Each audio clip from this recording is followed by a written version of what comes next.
Hey folks, what's going on? Quick rant here. Just a quick rant. We're going to be listening to the musical stylings of Mr. Blue Turtle in the background. Fantasy lo-fi music for study and chill. And I wanted to talk to you about long methods. Okay? Here is a example method I made called make sandwich. And you can imagine that in the method of make sandwich, you need to slice some bread, cut tomato, lay some cheese, squirt the ketchup, and toast the bread. Or maybe just toast the whole thing. Toast the whole damn thing. I don't know. That's the idea of how you make a sandwich, right? And so there's a little bit of a culture that is pernicious that I've seen recently, which is people say basically, if a method is too long, you got to break it up, and that is so wrong. So I want to fight against that idea, because really, a method is supposed to do one thing, and if it's doing more than one thing, then that's a reason to break it up, if it's going to be reused multiple times. But otherwise, if everything's just going to happen once, and there's no other place in the code that it needs to happen, it doesn't make sense to split it out into different methods, right? So for example, cutting the tomato, there might be a lot of things that go into cutting a tomato. So I think I wrote a bunch down here. Okay, so in the process of cutting a tomato, you might have to do all of these things. You might have to place the tomato on the cutting board, hold each tomato end firmly, get the knife, drag the knife across the tomato with applied pressure, and release the knife. Okay, those are, I would think, maybe some steps that would go into cutting a tomato. So you can imagine writing out all of that in code.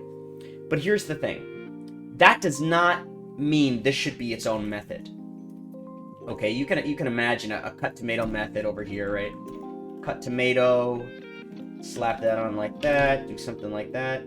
Can I do a multi-select line? I don't know how to do a multi-select in this editor.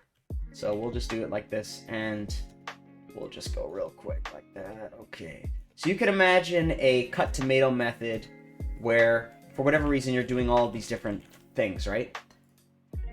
This is not... If you're only going to cut a tomato within the context of making a sandwich, you shouldn't have that, right? You shouldn't have one method that just calls into other things that are referenced nowhere else. If this is literally only going to be used for this method, then you want to write it within the method. And so one way that you could do that is you could just put a comment here, right? You could say, hey, I'm cutting the tomato in this scope. And you could introduce a scope within a method. This is an advanced way to do that. And this is a lot better than making it a separate method. And the reason why, because again, I think a lot of students struggle with this because it's just kind of ingrained in this idea of like, sometimes you hear really silly things like, oh, a method should never be longer than like 10 lines or something like that. That's all nonsense, right? The reason, what helps, I think, students get their mind around why this is good is, or why this is definitively better, is the same reason why goto is definitively worse than modern loop structures. So if you're familiar with the goto command, right? This was a command that existed forever, right? Since the earlier days of programming languages, there was the goto command. And what goto does basically is it says, hey, change the runtime to move to a certain line. So for example, if I did go to line 8 here, what that would do is basically it would slice the bread, it would cut the tomato, then it would say go to line 8, and it would go back here and then slice the bread and cut the tomato, and it would be an infinite loop, okay? And you could actually do this between different methods, right? You could jump into different methods. And what people realized was it was way too difficult to code if you didn't know the relative state of something. It was incredibly valuable to know whether or not the bread has been sliced at the time of cutting the tomato. Because otherwise you can't look at the code linearly. You have to imagine all the paths like, oh, what if a goto line enters here? There's a lot of value to doing something like an assert statement and checking whether or not, oh, the bread is non-null. But if you check the bread is not null, and then later on you slice the bread, a goto statement could just jump in the very middle there, right? So that's why generally people don't like goto lines, and why if you instead you wanted to have the bread and the tomato both happen multiple times, you might use something like a while loop. And if it needs to be infinite, then you'd use like a while true loop, or something like an electronic, perhaps, right? You don't see while true loops too often in software, but in hardware they're very common, right? So something like this would be a way better way to design this than like a go-to loop. And Don Knuth, right, wrote a lot of theses on that, right? And so it's the same exact idea, and it's that by adding a scope here, you're saying, hey, well, let me explain that the other way. If you add a cut tomato method here, you don't know what's been happening before or after the cut tomato method, and so that significantly limits like your understanding of the state. You don't know how much of the sandwich has been made before that point. And if there is a bug here, right? Let's say that your game crashes over here, right? You don't know whether or not the sandwich has already had the bread created or already has the cheese made. It really compared to if you just had the cut tomato section here, it's like, okay, I know the line was here. That means I know these lines above it have already executed, and I know that this stuff under it has not happened yet. And so having that understanding of the relative state is very, very important. It's super valuable, especially when you think about very complex systems. So that's essentially why you don't want to have methods, right?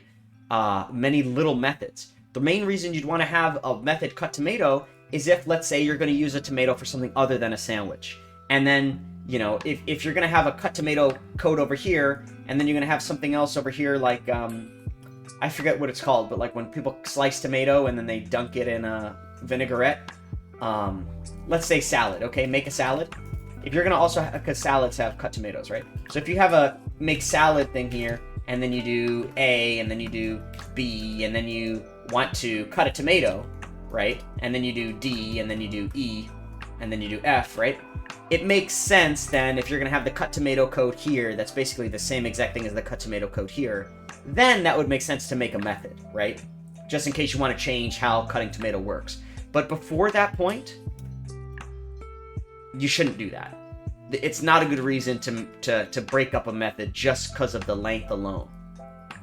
Something else to consider is if you know this is when you cut the tomato, you can do a lot of optimization, right? So you can say like, hey, for example, I notice that you're getting the knife here and you're releasing the knife here. Well, I need the knife probably within the sliced bread subroutine. So maybe I can instead just get the knife here, right? And if I get the knife here, I don't need to get the knife there. And maybe I don't need to release the knife there. Maybe I'll just release the knife here, right? So something like that. That could be useful as well. So then suddenly you know, okay, the knife is scoped outside of just the tomato function, and I'm not getting the knife twice, as you would if you have all these little tiny methods that need to independently index into some sort of V table. Oh, well, that's I'll get to that in a second. If you have if you have some sort of process like getting a knife, you don't need to worry about that happening every single time in one of these small little methods. You can, to some degree, cache the knife, if that makes sense, and you don't need to constantly be doing that. And then let's talk a little bit about just the size of having methods. I think adding a method here and there is probably not going to bloat your code too much, but if something is used over and over again, it actually does become not optimal for you to have all these little methods scattered around. And in fact, that's one of the main things with inlining, right? So I don't know if they don't have this explicitly in C#, though I'm sure the compiler does it. But in C++, you'll explicitly say, you know, like inline a certain function, right? And what inlining does, so let's say you call the cut tomato function here. Okay, so you have the cut tomato function here, and then you want to inline. What this code is basically doing is it grabs the cut tomato and it sticks it in here during, you know, the compilation. And there's a lot of value to that, right? Because in theory, if we could have the method just be one huge method and that's the whole program, like that would be super ideal, right? That'd be great. That'd be very performant. So when you do find yourself trying to pull this out, you should try to inline it to the degree that you can with whatever language you're using. But even then, if you don't have to pull it out, that's even better, because what have I done here? I've literally inlined it. Like, that's exactly what I'm doing here. I'm inlining it. I'm just not relying on the compiler to do it. I'm just doing it manually. So that's the value to that. And then the other thing is, the more methods you have, right? It could be expensive to have lots of methods. And as I alluded to earlier, with virtual methods especially, it can get very large with the V table that can expand, if you've got a significant amount of children and the parent that everybody is inheriting from has one extra method, everybody's going to have that method in their V table that they're going to be pointing towards, right? So it can bloat the size of the code as well. So that's another issue, basically. It's more methods is more complexity. It's larger code size, larger V table size. Lots of bad stuff. So in summary, that's my rant. If you can, try to put it all in one method. And if there's a section where you're like, okay, I'm basically just doing tomato stuff here, this would make sense as its own method, stop, hold yourself, and think, does anybody else actually need to cut a tomato? And if the answer is no, then just put a comment and introduce a local scope. That's what these are for. Pretty much every language has a local scope. And that's the whole idea, right? The whole idea is for you to add something like this, which basically reduces complexity. If you add in a scope like this, it can significantly reduce complexity, because you know that if you introduce a variable here, let's say that when you drag the knife across the applied pressure, it creates a variable called tomato juice or something like that. Var tomato juice is here, right? And sometimes you might want to use the tomato juice, other times you might not. So maybe you want to, I don't know, maybe you want to drink the tomato juice or something.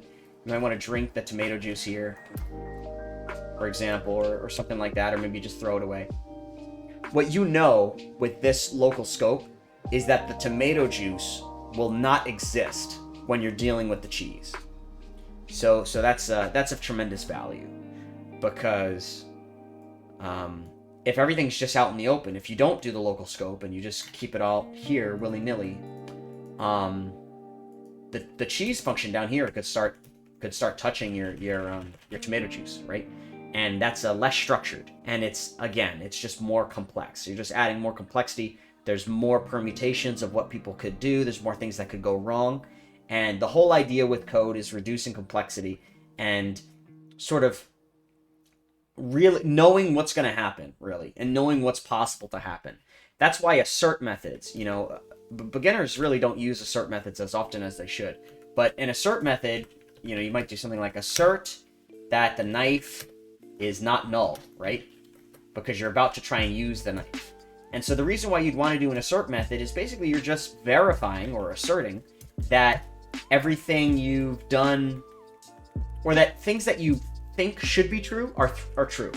So if you're going to try to get at the knife, you confirm it's not null, and then okay, sanity check complete, the knife cannot be null. And then if down here the knife suddenly becomes null, you're like, oh shit, something must have happened between here and here, because I've asserted it's definitely not null here, so I know it wasn't the acquisition of the knife that broke, it was something else in the middle. Maybe when I was holding the tomato, I dropped the knife or something like that. Then that's something to be considerate of. So that's essentially why you might use an assert. It's just scoping down the context, right? If you find that you're somebody who something goes wrong in the code and you're like, oh shit, it's gonna take me forever to find out where this bug is, then adding more asserts and keeping in mind this idea of scoping and code complexity can significantly help reduce that complexity and help reduce the amount of time it takes to sort of isolate how an issue could have even been possible, right? I know, for example, that, just the example I gave earlier, right? If the knife turns out to be null at some point in the middle here, I know it wasn't null before this assertion, so it must have been null during somewhere in the middle, right? That's the basic idea. Okay, this rant has gone on long enough. If you don't think I'm right, please argue with me in the comment section, and we could learn something. I've learned so much from my viewers and commenters over the years, and I watch YouTube videos all the time. I'm always checking out what other people are saying as well. So if you've got a hot take on this, let me know. And if there's a hot take you want me to debate in a future video, I would be happy to do so. Peace!